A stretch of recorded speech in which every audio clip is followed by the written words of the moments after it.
Hello everyone, welcome to our channel. So friends, आज हम लोग बात करेंगे बीए पार्ट 1 की हिस्ट्री ऑनर्स का चैप्टर 2। हिस्ट्री ऑनर्स पेपर 2 है इसका। तो उसके चैप्टर 2 के हम लोग कुछ एमसीक्यूज देखते हुए चलेंगे। और ये जो एमसीक्यूज है आपके एग्ज़ाम के दृष्टिकोण से, यानी कि सार्वलमेन का ये पेपर 2 में काफ़ी ज़्यादा सार्वलमेन एक इम्पॉर्टेंट चैप्टर है, ठीक है। तो इसमें से काफ़ी ज़्यादा क्वेश्चन आप लोगों के एग्ज़ाम में बनने वाले हैं, तो प्लीज़ आप लोग इसे ध्यान से देखिए और एंड तक बने रहिए हमारे साथ, ठीक है। चलिए देखते हैं पहला क्वेश्चन। वीडियो स्टार्ट करने से पहले आप लोग हमारे चैनल को सब्सक्राइब कर लें और हमारे वीडियो को लाइक करें और शेयर कर दें अपने सभी दोस्तों के साथ, ताकि उन्हें भी इस वीडियो का बेनिफिट मिले। तो चलिए बढ़ते हैं पहले क्वेश्चन की तरफ। पहला क्वेश्चन है कि चार्ल्स महान निम्न में से किसे कहा जाता है। तो चार्ल्स महान के नाम से जाना जाने वाला शासक जो है सार्लमेन है। तो सार्लमेन चार्ल्स महान के शासक के बारे में जाना जाता है, ठीक है। शासक के नाम से जाना जाता है चार्ल्स महान, सार्लमेन जाना जाता है, ठीक है। चलिए आगे देखते हैं। रोमन साम्राज्य के पतन तथा 16वीं शताब्दी के मध्य निम्न में किसने सबसे विशाल साम्राज्य का निर्माण किया।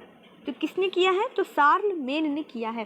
तो रोमन साम्राज्य था, उसका शासक सार्लमेन एक महान सम्राट भी कहा जाता था। और रोमन साम्राज्य के पतन तथा 16वीं शताब्दी के मध्य निम्न में किसने सबसे विशाल साम्राज्य का निर्माण किया, तो ये सार्लमेन ही था, ठीक है। अगला क्वेश्चन देखते हैं। रोमन साम्राज्य के पतनोपरांत निम्न में किसने शासन के लिए आदर्श युक्त सिद्धांत दिया है। तो किसने दिया है, तो सार्लमेन ने दिया है, ठीक है। सार्लमेन ने रोमन साम्राज्य के पतन के उपरांत शासन के लिए आदर्श युक्त सिद्धांत, यानी कि रोम साम्राज्य के जब पतन हो गया था, पतन के उपरांत शासन के लिए एक आदर्श युक्त सिद्धांत का गठन किया, सार्लमेन ने किया। और यही वहाँ का चार्ल्स महान शासक के नाम से जाना जाता था। सार्लमेन निम्न में से कौन सा शब्द है। तो सार्लमेन भी एक शब्द है और ये जो है शब्द लैटिनी भाषा, यानी कि यहाँ पे लातिनी लिखा है लेकिन लैटिनी भाषा का शब्द है। सार्लमेन निम्न में किसका आधिकारिक नाम था। तो सार्लमेन जो था किसका आधिकारिक नाम था, तो एक राजा का आधिकारिक नाम था, ठीक है। सार्लमेन का शासनकाल कौन सा है। तो सार्लमेन के शासनकाल के बारे में बात करें तो इसका शासनकाल है 768 से 814 ईस्वी के मध्य तक।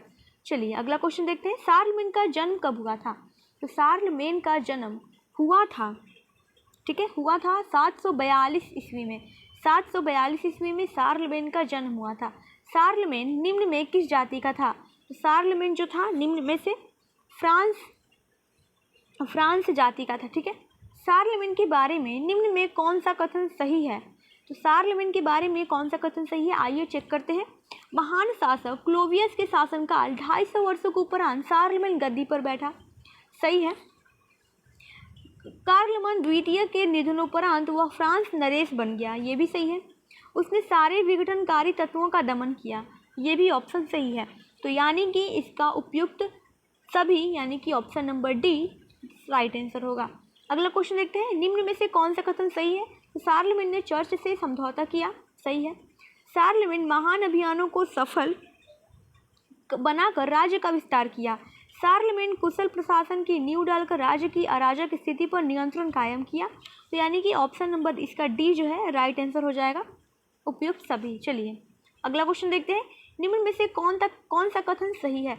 तो निम्न में से कौन सा कथन सही होगा, तो आइए देखते हैं। पोप फ्रांस से मित्रता करना चाहता था, सही है। पोप रोम पर नागरिक और धार्मिक शासन कायम करना चाहता था, तो ये भी सही है। पोप इटली पर वेजेंटाइन साम्राज्य का नियंत्रण समाप्त करना चाहता था, तो ये भी इस आंसर सही है। तो यानी कि उपयुक्त सभी इसका राइट आंसर हो जाएगा। अगला क्वेश्चन देखते हैं। लंबाई नरेश की पदवी निम्न में किसने धारण किया। तो लंबाई नरेश की पदवी धारण करने वाला शासक था सार्लमेन। सार्लमेन ने निम्न में से किस पर अधिकार कर लिया था। तो लोम्बार्डी, कोर्सिका, कालमेसिया तथा इस्तिया, तो इन तीनों में से किस पे अधिकार कर लिया था। तो उपयुक्त सभी पर अधिकार कर लिया था। दिसंबर 800 ईस्वी में पोप ने निम्न में से किसे पश्चिम का सम्राट घोषित किया। तो किसे पश्चिम का सम्राट घोषित किया। तो सार्लमेन को पश्चिम का सम्राट घोषित कर दिया।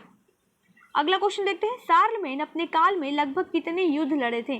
तो सार्लमेन जो है अपने काल में 54 युद्ध लड़े थे लगभग में। शार्लेमेन ने निम्न में से किस पर अधिकार कर लिया? तो बेबेरिया, सैक्सेनी, लोम्बार्डी। तो लोम्बार्डी पर अधिकार किया ही था, बेबेरिया और सैक्सेनी पर भी अधिकार कर लिया था, यानी कि उपयुक्त सभी इसका राइट आंसर हो जाएगा। शार्लेमेन ने किस वर्ष स्पेन से बार्सिलोना जीता था? तो शार्लेमेन ने जीता था 795 ईस्वी में स्पेन से बार्सिलोना जीत लिया था। शार्लेमेन निम्न में से किस धर्म का अग्रदूत था? तो ये था ईसाई धर्म का अग्रदूत। अगला क्वेश्चन, निम्न में किसने सिटी ऑफ गॉड नामक पुस्तक की रचना की? तो सिटी ऑफ गॉड नामक पुस्तक की रचना करने वाले रचयिता जो थे ये थे ऑगस्टीन। चलिए आगे देखते हैं, निम्न में से कौन सा कथन सही है? तो इसका राइट आंसर हो जाएगा, निम्न में से कौन सा कथन सही है? तो शार्लेमेन एक व्यक्तिगत जीवन सरल था, सही जवाब है। शार्लेमेन एक महान निर्माता व सांस्कृतिक उत्थान का समर्थक था, ये भी इसका राइट आंसर। साम्राज्य की विशालता के कारण शार्लेमेन को समस्याओं का सामना करना पड़ा, तो ये भी यानी कि तीनों ही ऑप्शन सही है, इसको राइट आंसर हो जाएगा, उपयुक्त सभी इसका राइट आंसर हो जाएगा। ठीक है, सो फ्रेंड्स एक बात मैं आप लोगों को बता दूं कि ये जो आप लोगों का BA पार्ट 1 का जो चल रहा है, BA पार्ट 1 का ये चल रहा है पेपर 2, हिस्ट्री ऑनर्स का पेपर 2 है, ये चल रहा है और इसका चैप्टर 2 मैं आप लोगों को बता ही चुकी हूँ। तो ये आप लोगों को हर दिन हर एक चैप्टर आप लोगों को प्रोवाइड किया जाएगा। लगभग इसमें मैं कहूँ कि 10 से 12 चैप्टर हैं, ज़्यादा नहीं है, और आप लोगों को क्लियर हो जाएंगे। ठीक है, तो इतना 10 से 12 दिन में आप लोगों का चैप्टर क्लियर हो रहा है, सोचिए मतलब।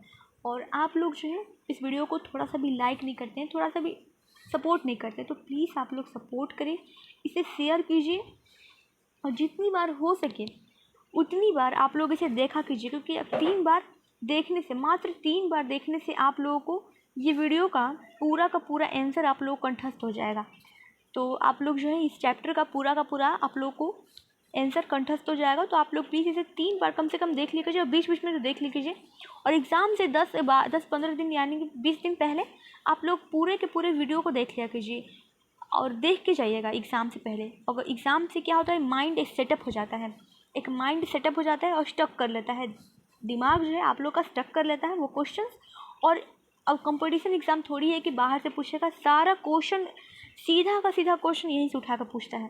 तो जैसा क्वेश्चन है वही उठा के क्वेश्चन पूछेगा, अब वो क्वेश्चन में बदलाव भी नहीं करेगा, वही क्वेश्चन पूछेगा आपसे। तो प्लीज़ आप लोग इस वीडियो को देखें, सपोर्ट करें हमें।